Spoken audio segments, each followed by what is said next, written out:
मैं 8 महीने की प्रेग्नेंट थी और अपनी डिलीवरी के लिए अपने मायके गई थी। माँ ने मुझे फोन पर बताया, घर के पीछे की तरफ जो खाली जमीन थी ना, वहां पर एक नया कमरा बनवा लिया है।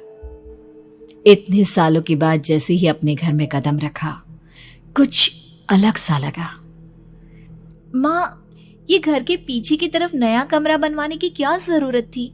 अरे बेटा, घर के पीछे दूर दूर तक खाली जमीन है। तेरे पापा को कई दिनों से लग रहा था कि यहाँ पर एक कमरा बनवा लेंगे तो ताजा हवा मिल जाया करेगी।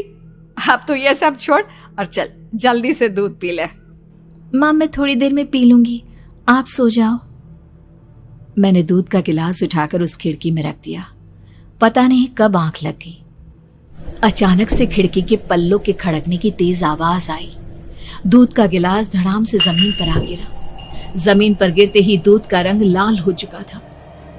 मैंने खिड़की से झांक कर बाहर देखा।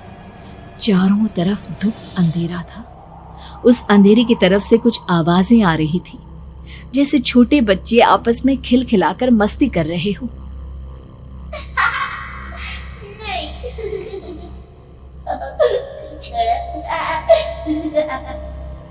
इतनी रात को इतने घनघोर अंधेरे में बच्चों की आवाज कैसे आ रही है? घड़ी में वक्त देखा तो ठीक 12 बजे थे। देखकर मैं सन्न रह गई। बुरी आत्माओं और भूतों की कई कहानियां मैं सुन चुकी थी। वक्त भी कुछ ऐसा ही था। ऊपर से मैं प्रेग्नेंट। सुना था कि ऐसे वक्त में अक्सर बुरी आत्माएं औरतों का पीछा करती है, तो क्या मेरे पीछे भी? पसीने से तरबतर बड़ी मुश्किल से, जैसे कांपते हाथों से मैंने उस खिड़की को बंद किया। जल्दी से जल्दी उस कमरे से बाहर निकलकर माँ के पास जाने के बारे में सोचा, लेकिन जैसे ही दरवाजे की तरफ पलटी, लगा कोई साया हवा की स्पीड से दरवाजे के सामने से गुजर गया। मेरे गले में अटक कर रह गई। मैं जोर से चीख कर माँ को बुलाना चाहती थी, लेकिन वो आवाज खुद मेरे कानों तक नहीं पहुंच पा रही थी। तो माँ तक कैसे पहुंचती?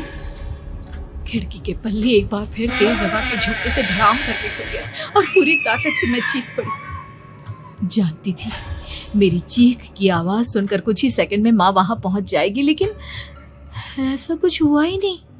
मेरा कलेजा डर के मारे फटा जा रहा था। आखिर माँ ने मेरी आवाज क्यों नहीं सुनी? इतनी गहरी नींद में तो माँ कभी नहीं सोती। ठीक पीछे खुली हुई वो खिड़की। मुझ में इतनी ताकत नहीं बची थी कि मैं पलटकर उस तरफ देख भी सकूं। हवा का एक सनसनाता हुआ झोंका उसी वक्त मेरे कानों से आकर टकराया। लगा जैसे किसी ने दबी हुई आवाज में धीरे से मुझसे कहा, चली जाओ यहाँ से। मैंने दोनों हाथ अपने कानों पर रख लिए और एक बार फिर ताकत लगाकर जोर से चीखने की कोशिश की। माँ! पापा! मेरी आवाज उस कमरे की दीवारों से टकराकर वापस मुझे ही सुनाई दे रही थी। जितनी ताकत के साथ मैंने चीखने की कोशिश की थी, कुछ ही देर बाद उससे कहीं ज्यादा तेज और दर्दनाक चीख मुझे सुनाई देने लगी। ये आवाज ठीक मेरे पीछे खिड़की से आ रही थी। वो आवाज मेरे कानों में पिघलते हुए लोहे की तरह गिर रही थी। उन आवाजों में हैवानियत थी। वो आवाजें किसी इंसान की नहीं है, इतना मैं समझ चुकी थी।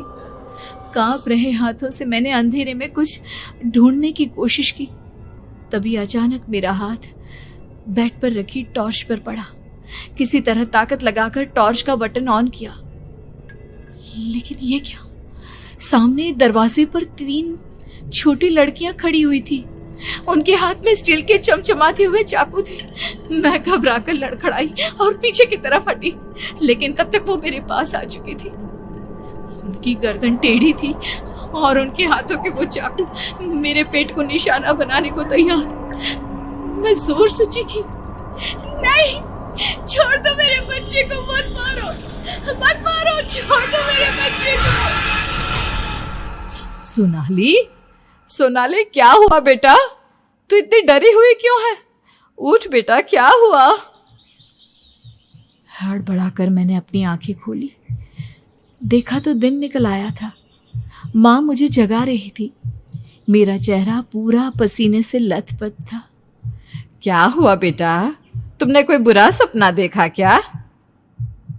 मैं अभी तक अपने पूरे होश में नहीं थी। वो मेरे बच्चे को मार देगी माँ। वो लड़की मेरे बच्चे को। मैंने घबराकर अपने पेट को छुआ। सब कुछ ठीक था। और वो दूध जो रात को यहाँ पर गिर गया था, उसका रंग लाल हो गया था। माँ ने हंसते हुए दूध का गिलास मुझे दिखाया। तुमने दूध पिया ही नहीं, पूरा का पूरा ऐसे ही रखा हुआ है। तुमसे कहा था ना सोनाली, सेहत के लिए लापरवाही ठीक नहीं बेटा।